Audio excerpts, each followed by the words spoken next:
にちは。今回は推しの子第19話への視聴者の反応をご紹介します。この動画では最新アニメの視聴者の反応や感想をご紹介しています。みんなの解釈や考察を知るとアニメ視聴の楽しみが増えると思いますので、ぜひ最後までお楽しみください。メルトに続き重曹ちゃん覚醒回だった。さすがに今回ばかりは茜ちゃんは負けヒロインになるかと思ってたけど、アクアにパニック障害について本読んで教えてるシーンでしっかりヒロインとしての爪痕を残していく強さはさすがとしか言いようがないぜ。有馬ちゃん無双だったな。有馬ちゃんがミノを照らす太陽なら月はアクアか茜ちゃんか。アクアのパニック障害の苦しみを分かち合えるのはルビーちゃんだけだろ。重曹ちゃん目がいつもの5倍キラッキラになってた。楽しそうだったぞ。ホームニュってなってるかなちゃん可愛かった。有馬ちゃんは知勢の顔である。オープニングで茜がハート目になってたの、こういうことだったのな。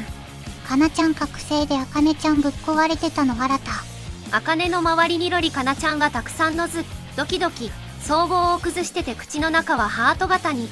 地頭の良い茜がアホの子になるのほんと好き。重曹ちゃんにときめく茜が可愛かったが対決するんじゃなかったんかい。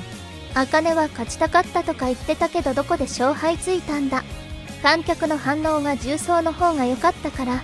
とりあえずアニメリアタイヤンジャンアプリの原作更新読んだら、茜の厄介オタクが周囲公認になってて笑った。そして茜の悲しんじゃの揺るぎなさがいきなりはっちゃけてる原作サイド。これのリンクは当然意識してやってるよね。アクアのアドリブは原作勢の陶器×剣派にとっての燃料きたって感じなんだろうな。あれアドリブでアクアの方にかなちゃんを放り投げることによって感情演技で覚醒させたってことは、あのメンバー内でかなちゃんはアクアが好きというのは共通認識なの。茜は得意のプロファイリングですでに気づいてそうだが、無神経に地雷踏み抜いたメルト以外みんなかな見てたらわかるんじゃないの。重曹ちゃんママは典型的なステージママだったな。生地子供に親の期待に応える才能があるばっかりに親子で超依存になっていく。有馬ママとアビコ先生のお部屋勝負。はい。もしかして重曹ちゃん家って離婚してて、メーゲラママを重曹ちゃんが芸能活動の収入で養ってる感じ。ママは介護で田舎に帰ってるはず。生活費までは知らん。アクア辛い運命だな。楽しむことさえ許されない。狂い感情に苦しみながら演技するアクアで締め、神月くつ来週クライマックスな感じかな。アクアあんだけ秘密主義なのに茜にパニック障害の件打ち明けたんだ。というか苦しみを原動力にしてたらいずれ潰れないんですかね。打ち明ける必要ない。パニック障害を起こした現場に居合わせたんだから、茜なら何が起きたか正確に理解しちゃうよ。舞台って1日だけ公演じゃないよね。アクアは毎回トラウマを引き起こしてあの演技をするの。治療になってええがな。毎公演ごとに肩の肉を噛みちぎるんか。さすがに噛まれてもいいように何か仕込んでるだろう。噛み応えあるような、例えばタフグミとか。しゃあ、神月。全公演こんな史上全開でやるの。そこに再現性はあるの。しかも公演初日にこんな全力投球してたら力尽きて途中から気の抜けた舞台になりそう。ペース配分考えろよ。いくら実績と才能があると言っても、若手が上の人間に事前に相談もなしにホイホイアドリブ入れてよいものなのかね。Y も若い頃アマチュアの劇団にいたけど、脚本原種で自由なんてほとんどなかった。防御ある程度アドリブを公認しちゃって、それで毎回の違いを売りにするってのも手だけど、リピーターをつかみやすくなる。舞台演劇自体がその回その場限りの生もので毎回違うものだからな。今日の有馬の見て思ったが、やはりメルトの扱いが破格だったな。領域展開きたと思ったら、あれ意外と控えめだったな。で、メルト、茜、有馬のトリプル領域展開コンボだったけど、やっぱメルトが一番力入ってたね。アクアの覚醒まで行ったしそっちに取られたな。まあ有馬は他でも活躍してるしいいか。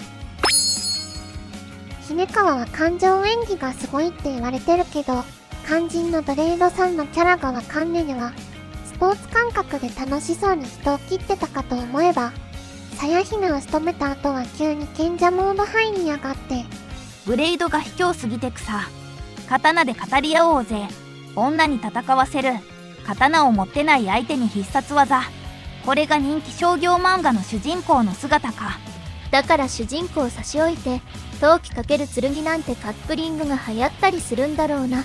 舞台で表情なんて見えねえし、池波正太郎が似たようなことを書いていた。推しを双眼鏡で見てる観客には見えてるんだけどね。五反田パパ、マジパパ。監督ほんといいよな。アクアのパパで重曹ちゃんのパパみたいな。監督、寄生虫やら子供部屋おじさんの言うこと響かねえとかボロクソ言われてたのに、アクアが困った時に頼れる唯一の人、かつ理解者で演劇の師匠で、裏方仕事を教えてくれてる恩人。さらに有馬にも適切なアドバイスしてくれた恩人追加かよ。株上がりすぎだろ。監督はアクアの親のこと、やっぱり気づいてたんだな。それなのに今まで黙っていてくれたんだよね。良い人だな。監督や宮右衛門など、大人キャラたちがおとなしてるのが良き。五反田さんって、アクアが人殺ししようとしてるのにスルーしてるのか。それとも殺そうとは思ってないと思ってる。クオリティ高いな。来週はアクアのジレンマとの戦いか。次回舞台編終了か。舞台編は今回で終わりか。犯人の手がかりをつかむために関係者に接触することが目的なのに、何を全力では遊戯会やってんねん。おはごろ。やっぱりルビーちゃんの出番がないとな。アクカナ会。アクアが仕掛けたアドリブで有馬カナ覚醒モード突入。太陽みたいに光り輝く演技がすごかったし可愛かった。あかねちゃんの限界オタク描写も見れてよかったです。逆にアクアは闇の部分が強調されてたので、光と闇の対になってる感じでしたね。10秒で泣ける。有馬かなの魅力を削いでしまっていたんですね。かなの光からのアクアの闇の落差に驚き、これまでも含め、一つの舞台からつながる情報が凄まじいです。アニメならではの色を大胆に使った絵に魅了される回でもありました。花みたいな陽の空気をまつわってるやつは、とことん見てもらえればいい。中途半端な調整役になるくらいなら、うざいくらい輝いてやればいい。東京ブレイド限定でも勝手にファンが喜ぶ。役そっちのけで舞台にも一人。カナを受け止めたアクアが、影の空気をどう消化するのか楽しみ。今回のハイライトはやっぱ有馬かなの輝ける演技ができをも厄介オタクだけではなく、業界関係者にも伝わったところですね。有馬かな、全く枯れてませんよ皆さん。となるとアイドル業との両立はどうなるんだろう。かながこれまでずっと苦しんできた苦悩から解放された瞬間と、逆にアクアが最大の苦悩を抱え続ける覚悟をした回。混乱の視聴者はどうやれば受け止められるんだよ。やばいシナリオ作ってくるな。演技でも私生活でも重曹を舐めさせられてきた生き様がにじみ出てた。かな先輩が本来の演技を見せたのは熱かったな。黒川茜さんも勝負どころか、ただのかな先輩ファンに戻ってたのも良かった。神回だった。ここ辛いけどアクアがかっこよすぎて大好き。俺にとって演じることは復讐だ。って今後も通そうとするやつ。演技好きなのに演技を楽しまない。って決めたアクア。監督はついにアクアに言ったね。気づいたけど黙ってたの好き。それぞれ自身の人生の投影として、メルトの悔しさの演技とアクアの憎悪の演技で対比という話にも。しかし、メルトの場合は彼自身がアクアに言ったように、演技って楽しいに繋がったのに対して、アクアはそれを絶対的に自らに禁じてしまった、という。最近は芸能界での話も進んできて、アクアの目的なんだっけって思うことが多かったんだけど、東京ブレイドの舞台とアクアが頑張る理由が、今回でめちゃくちゃ綺麗に絡み合った感じがあってよかった。お前にとって演技は辛く苦しいものであれ、楽しいなんて二度と思うな。しんどいだろうな。他のキャストはキラキラ眩しく覚醒してたのに、アクアは執念に満ちた覚醒で、瞳にはどす黒い星が宿る。この対比がすごい。アクアが仕掛けたアドリブによって引き出された有馬かなの本当にやりたい演技だ。周りを明るく照らす太陽のような光だとすれば、復讐のためだけに茨の道を突き進むアクアの演技はまさに闇。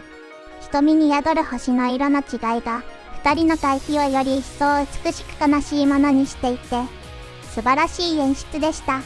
カナとアクアの主役会、カナのトラウマとアクアのトラウマ、逆の理由で受け止める演技、そして逆の方向に解放した演技への変革。まさに光と闇の対比。